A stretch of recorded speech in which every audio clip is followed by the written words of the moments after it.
through that medical condition, and to your leading men, kung iningatan nyo ba ng mabuti si Angel because of what she had to go through several months ago? After the operation dyan, ilang months bago nagsimula ito?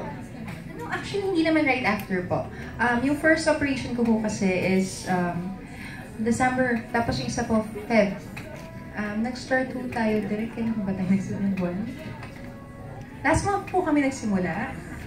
So, medyo marami naman pong time na nabibigay sa akin para makapag-rest, hindi mo masyadong maglilikot. So, July po pala. July po pala kami nagsimula, sorry po. Ayan. Ano naman po ako, nakakilos po ako ng maayos. Normal naman po ang treatment sa akin sa set. Hindi naman po ako natratong parang matanda o kung ano man. Saka very gentleman po yung dalawang boys na katabi ko dito. Happy set kami, maalalay sila. Minsan ano lang, lakas ng pang-asar, pero andun naman yung respeto saka yung pagiging gentleman po nila. Yes. Thank you po.